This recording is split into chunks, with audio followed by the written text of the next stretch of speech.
बड़ा पुराना सा एक लहंगा धारण किया और उस लहंगे को धारण करके बैठ गई श्रृंगारदानी के सामने। क्यों? क्योंकि श्रृंगार भी तो करना है। श्रृंगार करने के लिए मैया बैठी है। और भैया देखो, पहले सोचती है कि चलो लाली लगा ली जाए। अब लाली लिपस्टिक सोचती लाली लगाएंगे तो लाल, अच्छा पहले काजल से शुरुआत होती है ना, पहले काजल लगाते हैं, लिपस्टिक तो बाद में लगाते हैं। तो पहले काजल लगाने के लिए डिबिया उठाई, डिबिया उठा के, अच्छा हाथ पैर ऐसे ऐसे ऐसे ऐसे कांप रहे हैं। अब ये डिबिया उठाई और उठा करके लगा रही है। एक आंख में लगाया, हाथ कांप रहे थे, डिबिया नीचे गिर गई। अब जैसी डिबिया नीचे गिरी तो ऐसे ऐसे आंखन थे तो दिखे ना है कछु, तो ऐसे ढूंढ रही है, ढूंढते ढूंढते डिबिया तो हाथ में आई ना है काजल की, बल्कि लाली की डिबिया हाथ में आ गई। हाँ, अब जैसी लिपस्टिक की डिबिया हाथ में आई तो समझ रही है कि काजल है ये। अब भैया लिपस्टिक को ऐसे लिया और दूसरी आंख में बड़े भाव से लगा रही है। आह, अच्छा अब लगा कि लाल काजल तो लग गया, अब जरा लिपस्टिक लगा ली जाए। तो ये तो था काजल, ये थी लिपस्टिक। अब लिपस्टिक की डिबिया हाथ में, तो लिपस्टिक की रख के काजल की डिबिया हाथ में उठाई और लाली समझ के और होठों पे काजल लगा रही है। प्रेम से बोलो। चकाचक तैयार होके बाहर गई है। बाहर देखा तो मनसुखा आदि, अच्छा मनसुखा मधुमंगल ये जो है ना, ये सबसे ज्यादा उम्र के सखा हैं ठाकुर जी के। तो मधुमंगल मनसुखा आपस में खेल रहे थे, एक दूसरे में लौंदा मार मार के खेल रहे थे। सबसे छोटे कन्हैया ही थे इसमें। अच्छा बाहर गई, बाहर देखा कि अरे वाह उत्सव चल रहा है।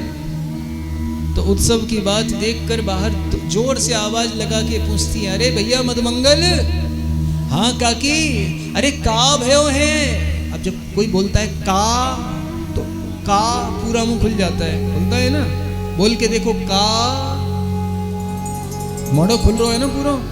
अच्छा दांत तो हते ना कि बीच में कोई बैरियर लगेगा, बिना बैरियर के सीधे प्रवेश होना था।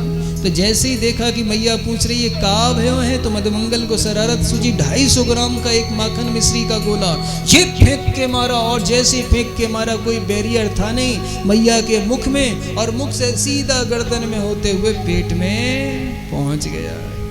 मैया डकार लेते भाई बोली, आहा हा, अब समझ में आ गया कि का भयो है। ऐसा लगे कि नंदरानी को लाला भयो है। हाँ हाँ।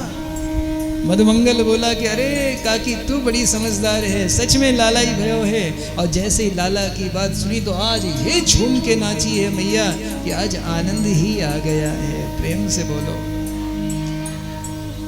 अच्छा कौन कौन चलना, सारी गोपियां जा रही हैं नंद बाबा के द्वारे, कौन कौन चलना चाहता है? दोनों हाथ ऊपर उठा के बताओ।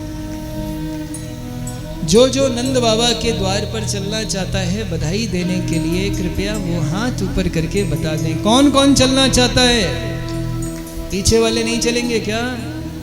इतनी भीड़, कम भीड़ लेके नहीं जाएंगे, थोड़ा ज्यादा होना चाहिए तब चलेंगे। कौन कौन चलेगा? दोनों हाथ ऊपर। हाँ अब आएगा आनंद। लेकिन एक बात ध्यान से सुनो, कभी भी ये जितनी भी गोपियां नंद बाबा के द्वार जा रही है ना, इन गोपियों में से कोई भी गोपी खाली हाथ नहीं जा रही है। हर गोपी कुछ ना कुछ लेके जा रही है। किसी गोपी के पास दूध है तो दूध, दही है तो दही, माखन है तो माखन, सब्जी है तो सब्जी। और अगर किसी के पास कुछ नहीं है तो केवल वो जमुना जी का जल ही भर के ले जा रही है। लेकिन सत्य कहता हूँ कोई भी गोपी खाली हाथ नहीं जाती। क्या संदेशा है कि हमें कभी भी सत्संग में भगवान से मिलने या फिर कभी किसी रिश्तेदारी में खाली हाथ नहीं जाना चाहिए।